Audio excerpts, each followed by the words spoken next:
Hello. Would you like to hear a story? Good. Then listen carefully.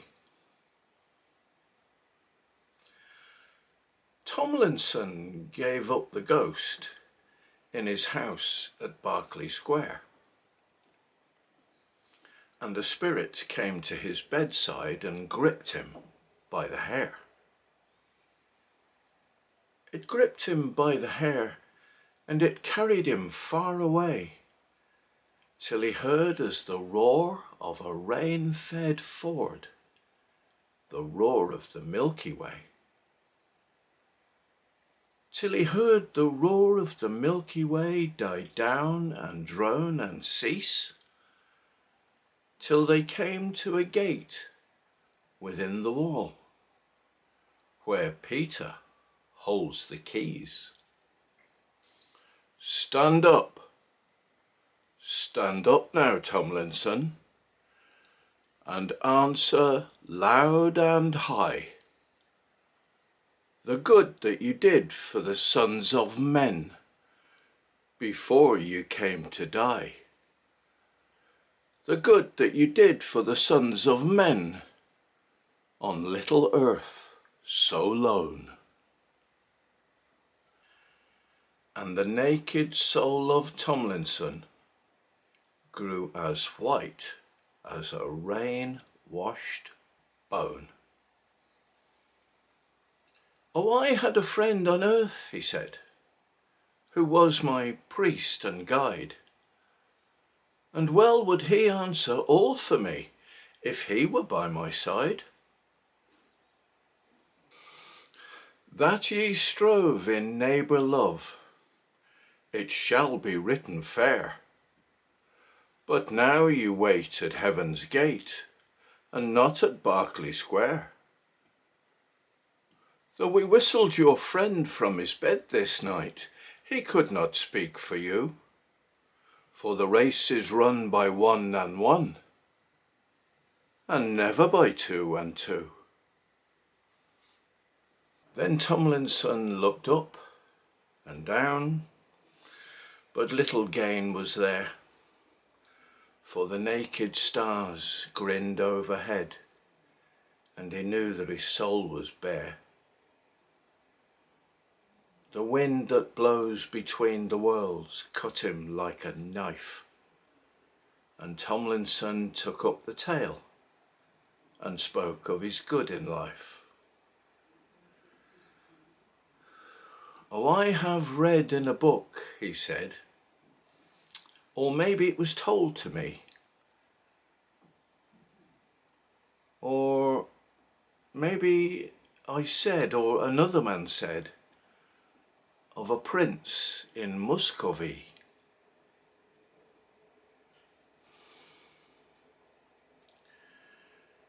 The good souls, like homing doves, bade him clear the path, and Peter began to jangle the keys in weariness and wrath. Ye have read, ye have thought, ye have heard, ye have said, and the tale is yet to run. For the worth of the body that once you had, give answer, what have you done?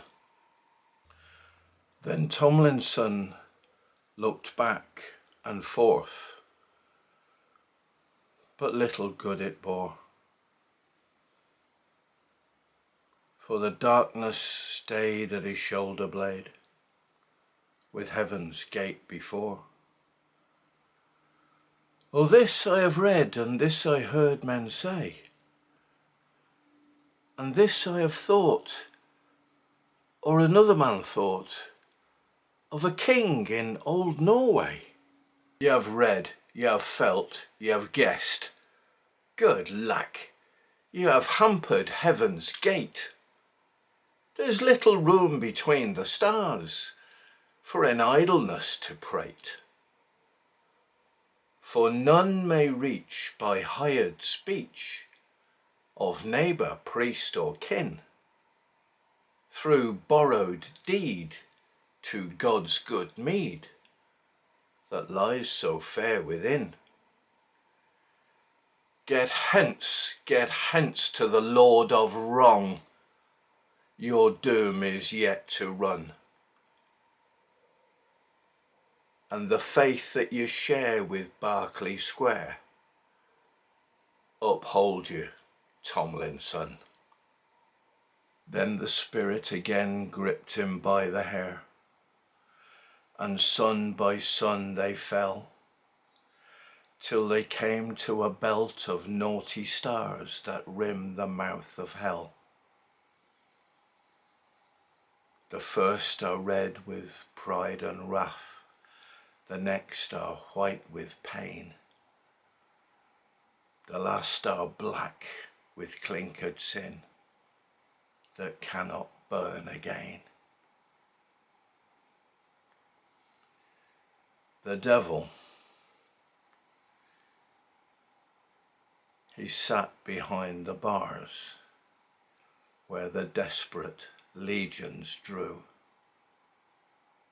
and he caught the hasting Tomlinson and would not let him through. What ye the price of good pit coal that I must pay? Said he, that you rank yourself so fit for hell. You ask no leave of me.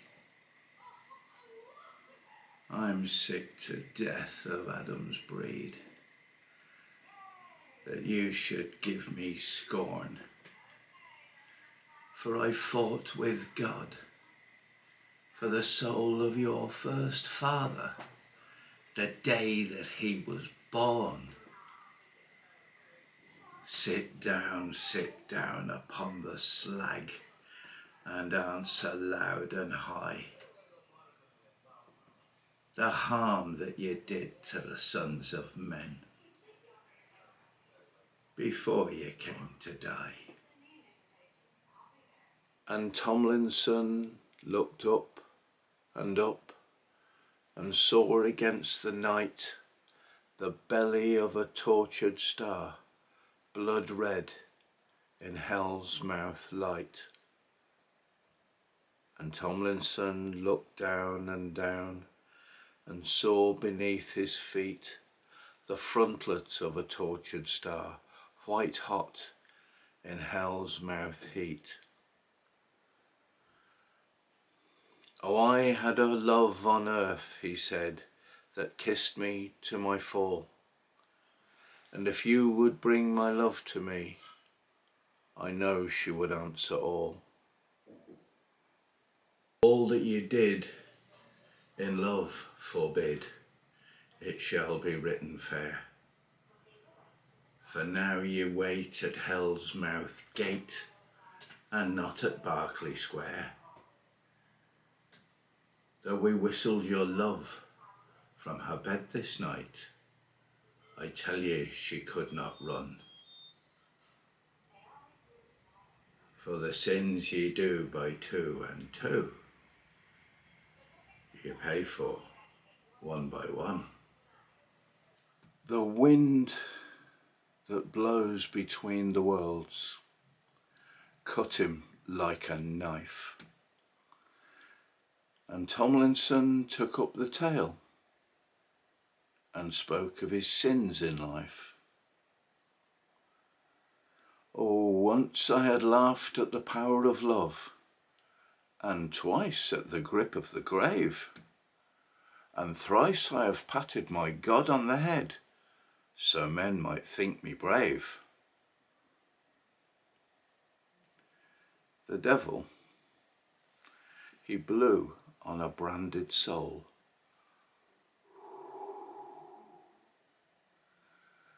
and then laid it aside to cool.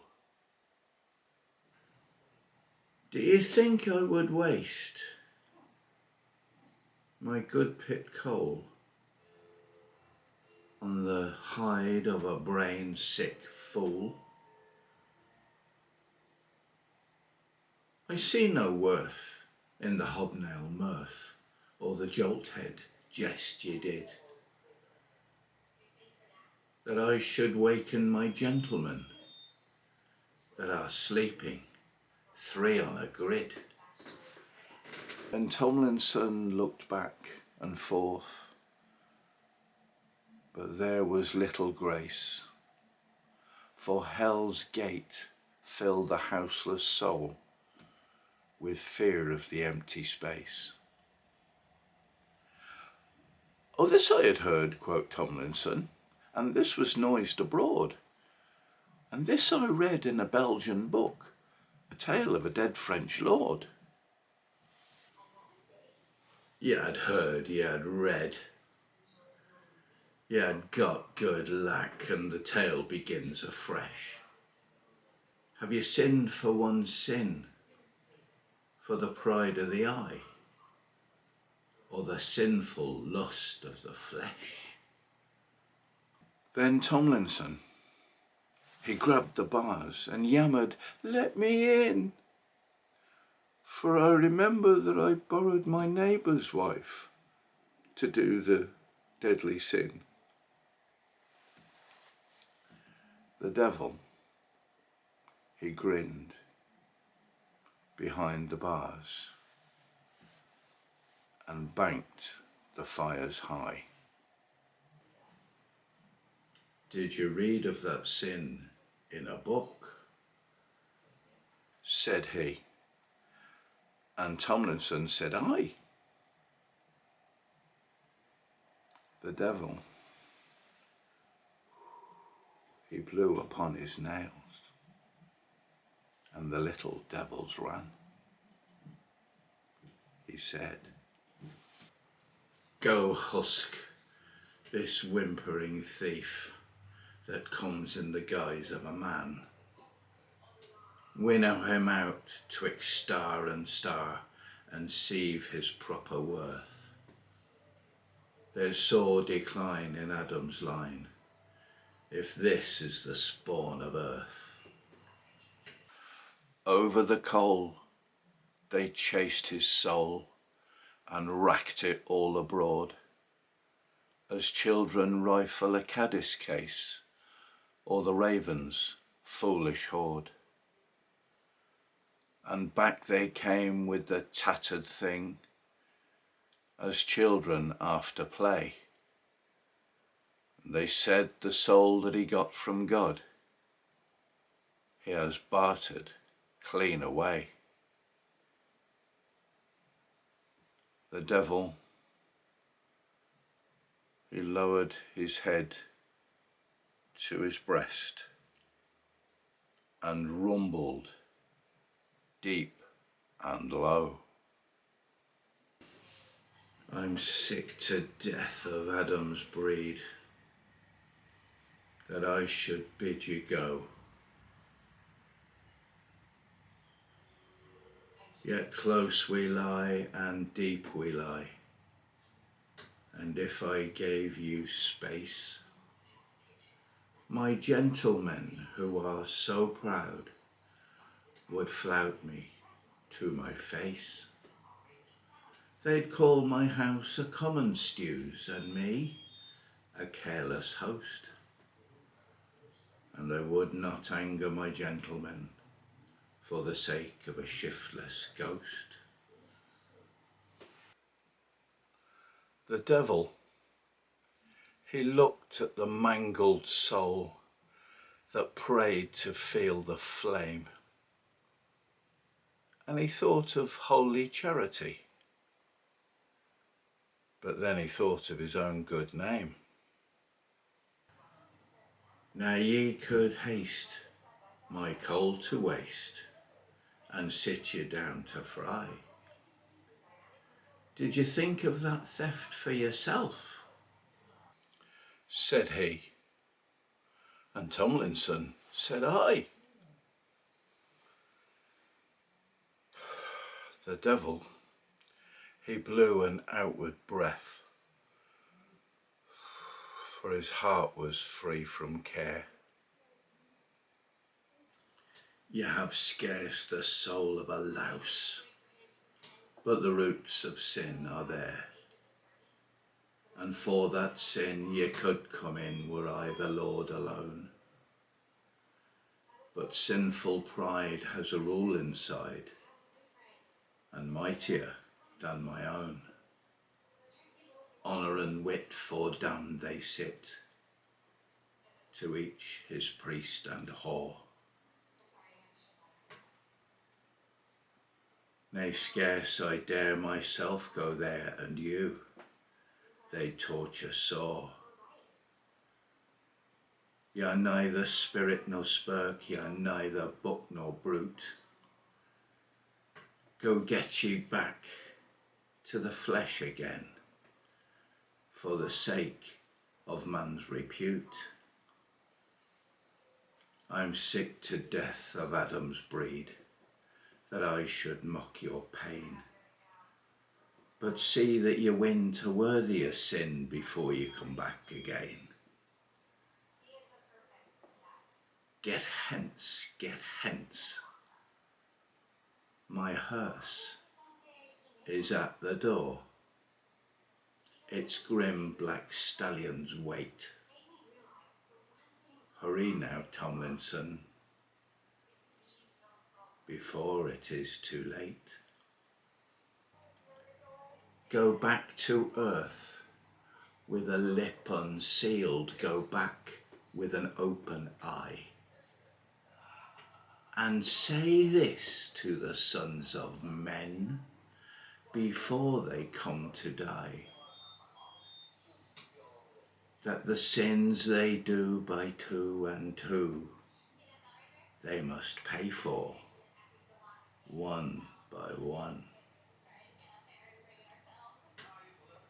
And may the God that ye took from some printed book be with you, Tomlinson.